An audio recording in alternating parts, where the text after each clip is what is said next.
Hello, class. Today we're going to be talking about the empires of West Africa. And to do that, we're going to ask this question. What impact did trade have on the empires of West Africa? Let's get started. So our lesson objectives today are to describe how Islam was introduced to West Africa, describe the influence of trade in West Africa, and explain how Ghana, Mali, and Songhai became trading empires. So let's talk about some vocabulary words first. The word emerge means to rise or appear. Revive is to make something strong again. Bureaucracy is the structure of government, including the large group of people who work to help it function. An export is a trade good that is sent from one country to another country to be sold. And a pilgrimage is a journey to a holy place, usually for religious reasons. We're to talk about the development of societies in Africa. Most of them started as farming communities. Then they became villages, and as they grew, the villages became trading towns. And once they become trading towns, they became more important. Then became cities, and eventually cities became kingdoms. And trade was one of the most important things that helped the development of society in West Africa. The Sahara Desert was one of the geographical boundaries that hindered trade or made it so that trade was limited in West Africa. It was basically a big barrier to trade. But starting in the 700s, traders began using camels to transport goods across the desert, and they traveled in large groups called caravans. You can see an example of a picture of a caravan there. Now, the West African trading kingdoms, there were three powerful kingdoms that emerged, and they all had some similar things in common. They controlled trade across the Sahara Desert. They exported gold in exchange for salt and other goods. They placed taxes on all goods passing through the empires, and they used the wealth from those taxes to build magnificent cities.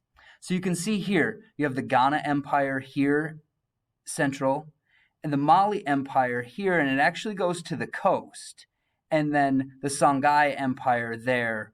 Now, all three empires, the Niger River is very important to all three of them.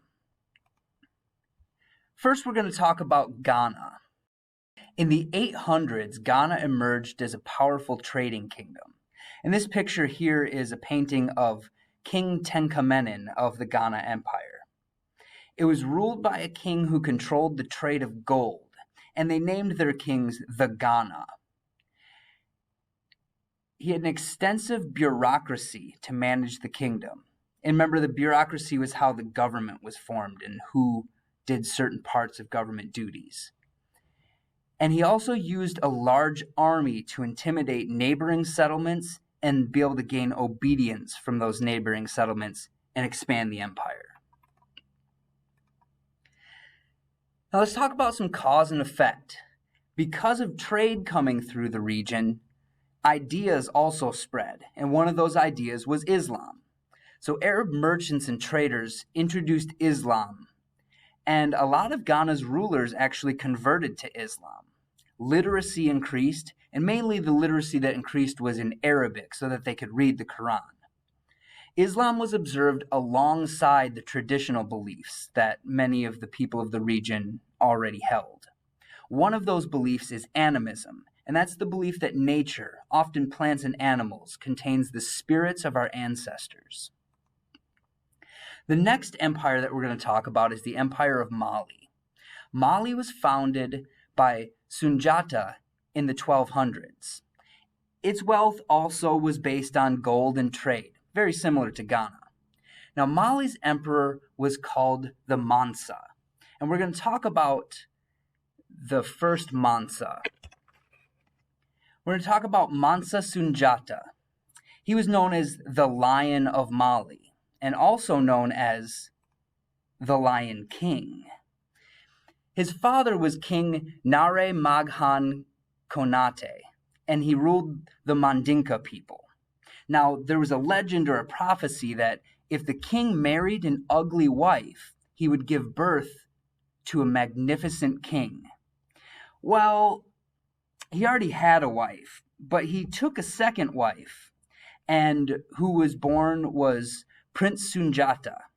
But the legend wasn't all it was cracked up to be, because he was born crippled and he was unable to walk. But he did live up to the legend, because after years of being mocked and ridiculed, he actually taught himself how to walk. He forced himself to be able to walk. Eventually, the king died, and because his mother was fearful of the king's first wife and Sunjata's half-brother, they left the kingdom and went into exile. Now, during the time where they were in exile, the Mandinka people were conquered by an oppressive king from a neighboring land. While he was in exile, Sunjata built up alliances with other neighboring peoples, and he built an army and brought it back and liberated his people. And then he was crowned Mansa Sunjata, and Mansa basically means king in the Mandinka language. And that brings us to the next ruler of the Mali Empire, Mansa Musa. And he expanded the Mali Empire to its farthest extent. He divided the empire into different provinces, and he appointed governors to rule those provinces. He was the first West African king to devoutly follow Islam, and he was regarded by historians as the wealthiest person ever to have lived. So you might be thinking like Jeff Bezos or Elon Musk, they're super wealthy. Well, it's estimated that Mansa Musa had 3 times as much wealth as the wealthiest people today.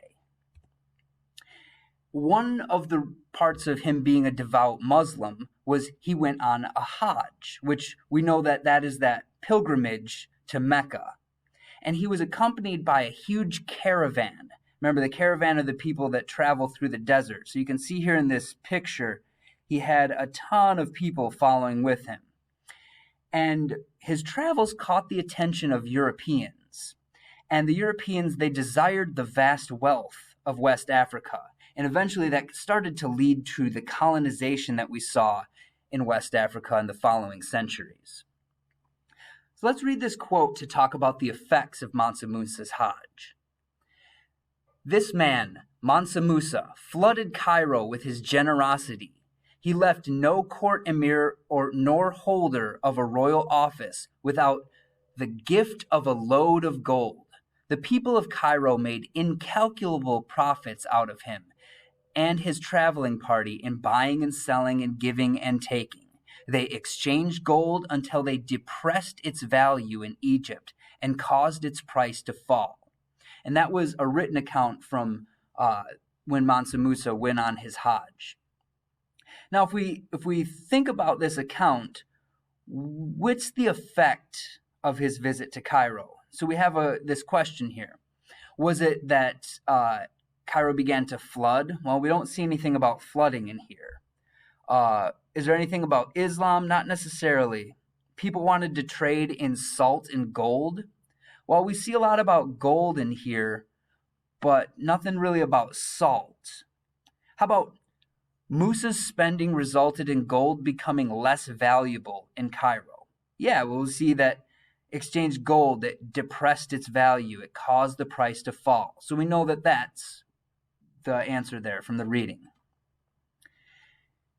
Mansa Musa turned Timbuktu into an important economic and intellectual center. He constructed a great mosque in the city, and he also founded a university. You can see a picture of the university here. And that university attracted scholars from all around the Muslim world, and it actually had one of the largest libraries in the world. And at its height, it had over 25,000 students. And this is an outsider's perspective on Mali. This was from a Moroccan scholar and traveler, Ibn Battuta. He said, "They are seldom unjust and have a greater abhorrence of injustice than any other people. Their sultan shows no mercy to anyone who is guilty of the least act of it. There is complete security in their country. Neither traveler nor inhabitant in it has anything to fear from robbers or men of violence. So if we think about that, what is the greatest characteristic according to this Moroccan scholar? Is it its wealth? Is it the universities? Is it a safe and just society, or desire for travel? Well, if we pull apart the reading, we see that they're seldom unjust. That means that they are just, and they have complete security. So that means they're safe also. So they're a safe and just society. That's what the reading tells us. The third empire that we're going to talk about is the Empire of Songhai. The Empire of Songhai rose in the 1400s under the leadership of Sunni Ali. They conquered the Mali Empire and moved the capital to Gao. So you can see Timbuktu and Gao, they're both right there on the Niger River. Now, the Songhai built a large professional army, and they had a naval fleet of canoes and also cavalry. And cavalry are soldiers on horseback. They were led by Askia Muhammad, otherwise known as Askia the Great. He was one of Songhai's greatest leaders, greatest emperors. He overthrew the non-Muslim emperor and established Songhai as an Islamic empire.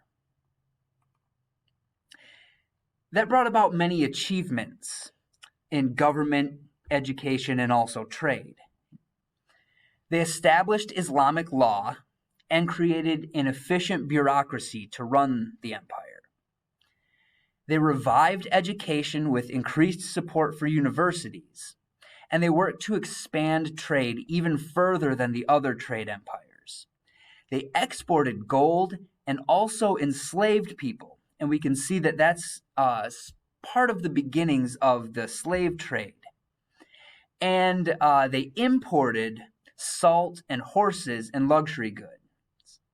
And you can see that they imported those horses, and part of that was for the cavalry that they built. Unfortunately, the Empire of Songhai would not last forever. Moroccan invaders eventually conquered the region in 1591. And Morocco is very north of Africa, just south of Spain, just on the other side of the Strait of Gibraltar. Now, the ruler of Morocco wanted to control the source of gold that the Songhai had. Moroccan troops were armed with more powerful weapons from trading with Europeans. The Moroccan soldiers had guns and cannons, where the Songhai only had swords and spears. So you can see that it was the advanced military technology that led to the Moroccans being victorious over the Songhai. So let's recap with some of the common factors about these West African trading empires. Ghana, Mali, and Songhai all were geographically located along trade routes. They both traded in salt and gold. They generated wealth with taxes. They converted to Islam. They had centralized governments, and those governments were bureaucratic and influenced by Islamic law. All right, now let's look at the timeline to get this into a little bit of historical perspective. We had the Prophet Muhammad starting the Islamic faith here.